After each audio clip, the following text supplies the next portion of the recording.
In the winter of 1939, the Soviet Union invaded Finland with over 700,000 soldiers. The Finns had barely 1/3 of that number. But hidden in the frozen forests was one man who would become the most feared sniper in history. Soviet soldiers gave him a terrifying nickname, the White Death. His real name was Simo Häyhä, and in just over 100 days, he would record more than 500 confirmed kills. In November of 1939, tensions between Finland and the Soviet Union exploded into open war. The Soviet Union expected a quick victory. After all, Finland was a small country with a tiny army. The Red Army brought massive numbers. Hundreds of thousands of troops, thousands of tanks, aircraft, artillery. On paper, Finland had almost no chance. But the Finns had something the Soviets didn't. They knew the terrain, and they knew how to fight in brutal winter conditions. Temperatures dropped to -40 degrees. Deep snow covered the forests.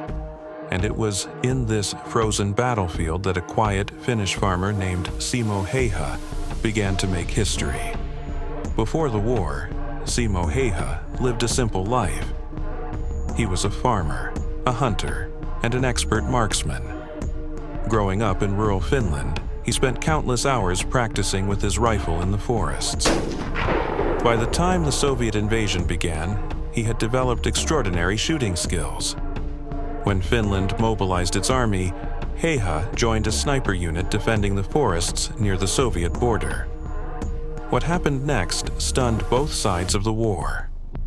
Dressed completely in white camouflage, Häyhä blended perfectly into the snowy environment. He would hide motionless in the forest for hours, sometimes even entire days, waiting, watching, patiently searching for targets. Unlike many snipers, Häyhä refused to use a scope. Instead, he relied on simple iron sights. Why? Because scopes could reflect sunlight and reveal a sniper's position. Iron sights also allowed him to stay lower in the snow, making him even harder to detect. This decision made him nearly invisible and deadly. Häyhä developed several techniques that made him almost impossible to locate. Before taking a position, he would pack snow in front of his rifle.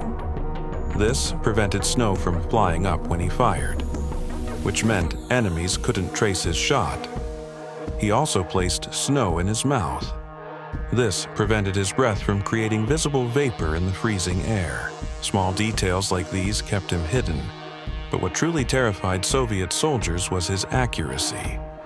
Day after day, Soviet troops began disappearing in the forests. Officers, machine gun crews, patrol units. Anyone who exposed themselves risked becoming a target. Soon, the Soviet army realized they were facing an extremely skilled sniper. Reports began spreading among soldiers about a ghost-like figure hidden in the snow. They called him Belaya Smrt, the White Death. Soviet commanders desperately tried to eliminate him. They sent counter-snipers into the forests. None succeeded. They bombarded suspected sniper positions with artillery. Still nothing. Häyhä continued hunting. Over the course of the Winter War, Häyhä's kill count grew at an unbelievable pace. Day after day, he eliminated Soviet soldiers. By the end of the conflict, military records credited him with over 500 confirmed sniper kills. Some historians believe the number may be even higher. And that doesn't include the soldiers he killed using a submachine gun during close combat. All of this happened in just around 100 days of fighting. That makes Simo Häyhä the deadliest sniper in recorded military history. Frustrated by their inability to stop him, Soviet forces increased their efforts. Snipers hunted him. Artillery targeted the forests where he operated. Eventually, one Soviet sniper finally managed to wound him.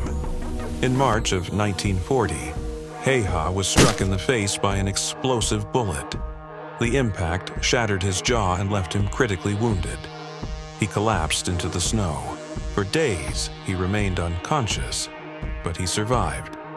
Ironically, the day Häyhä regained consciousness was the same day the Winter War ended. Finland and the Soviet Union signed a peace agreement. Despite being massively outnumbered, Finland had fought the Red Army to a standstill. Soldiers like Simo Häyhä had played a major role in that resistance. His actions had become legendary. After recovering from his injuries, Häyhä lived a quiet life. He returned to Finland and continued hunting. He rarely spoke about his experiences during the war. When asked how he became such an effective sniper, he gave a simple answer: practice, lots of practice. Simo Häyhä lived until 2002. He was 96 years old, but his story remains one of the most incredible in military history. During one of the coldest and most brutal wars ever fought, one man, hidden in the snow, became the most feared soldier on the battlefield. Patient, silent, invisible. To Soviet troops fighting in the forests of Finland, he wasn't just a sniper. He was something far more terrifying: the White Death.